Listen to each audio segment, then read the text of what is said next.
Just like that. See how that fish is hooked? What I was explaining is you gotta wait on these hooks for that hook to come out the corner of his mouth when he turns, and it'll stick him right in the corner of the mouth over the jaw, just like that every time. And it's almost impossible. That's that hybrid hook. That thing is it's a great hook. Almost impossible for them to throw the hook. I have now been throwing these beautiful river fish. Look, he's blind in one eye. The colors on that fish, gorgeous. But I've been throwing these now for quite a while, and sizes up to 3/4 of an ounce. And catching smallmouth in their wintering holes out in 30 and 40 feet of water. And that hybrid hook, when they come up from deep water and jump and thrash and throw, they just can't throw that hook if it's hooked. If you wait and you get them in the corner of the mouth. Let me take another one over in that corner.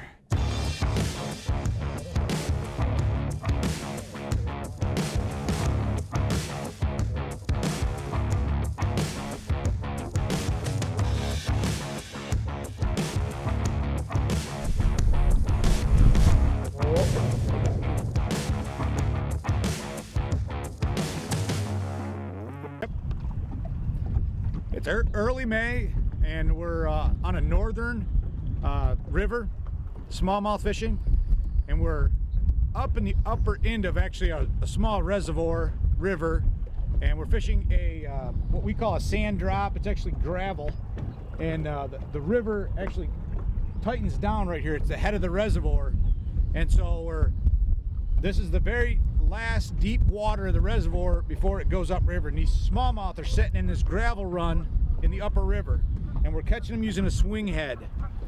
So the swing head I'm using is a Strike King tungsten swing head, and I'm using a Gamakatsu hybrid hook, which I'm tying a small keeper on,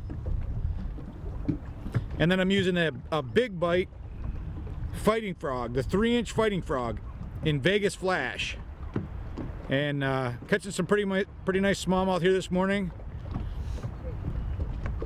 But that's the lowdown right now. A little swing head fishing, pre-spawn smallmouth.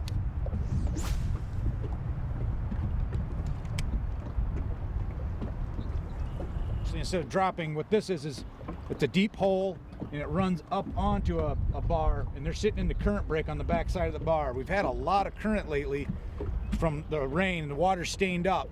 There's another bar downriver from us a little bit where they come out of this deep hole, and it runs up on the gravel bar, and the fish sit up on the face of it. We're gonna drift down there and try that out here in a minute.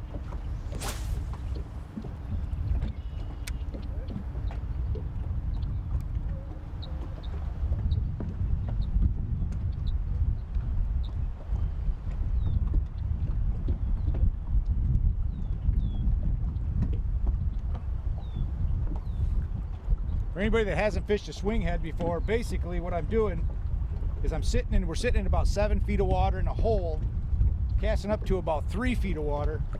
Real classic smallmouth scenario situation.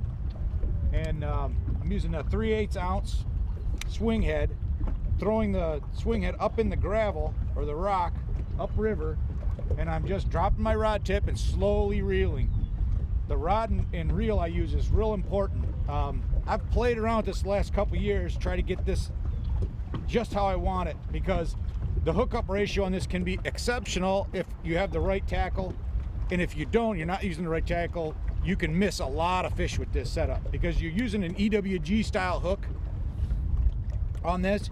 You've got to give them a minute when they get a hold of it, let them swim with it, so they're actually swimming away from you. If the fish is swimming directly towards you with an EWG style, you'll tend to miss a lot more fish. What you're trying to do is catch them in the corner of the mouth if they're swinging left, or they're swimming left or right of you, and you want to just have a reeling, sweeping hook set. That's generally how I do it. It seems to work for me. What I'm actually using is the rod I use for a swim jig, which is a covert, Denali Covert LT, and it's a 7.2 medium heavy. It's the same rod I use for a swim jig. So it's more of a moderate action rod. It's got flex in through the blank. And then I've actually went all the way down to 12-pound test. I know a lot of guys use very heavy line in this application. I lightened it up. I feel like the lighter I go with this, the easier this bait drags through the rocks, and just the more hookup I get, the better hookup I get. I like some stretch in my line. That's why I'm going to a lighter line. Not necessarily for, you know, sensitive, or, you know, because it's not for finesse situations. The diameter of the line actually helps the bait get down because it's a smaller diameter line. If you go with the heavier diameter line in this shallow water situation, it tends to lift the bait and ride the bait higher. It doesn't get down into the rocks. So that's the reason I'm going with lighter line.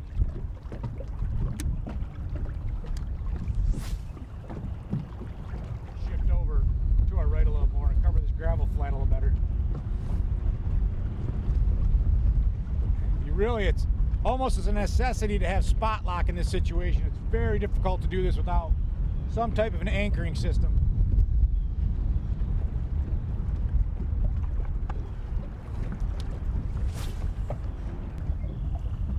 Okay, we're going to change up baits here and show you what I'm throwing. I am throwing a fighting frog and Vegas flash. Got some stained water here, so what I'm going to do is take my garlic marker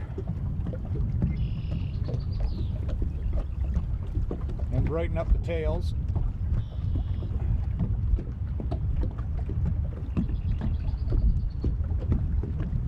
So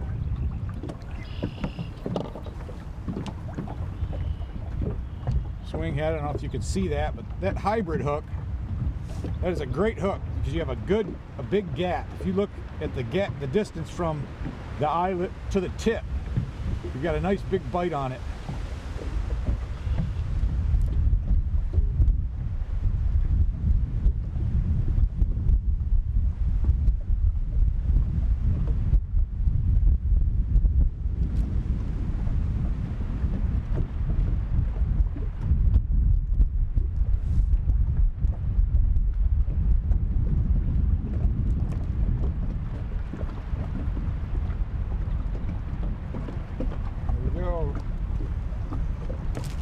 Next up.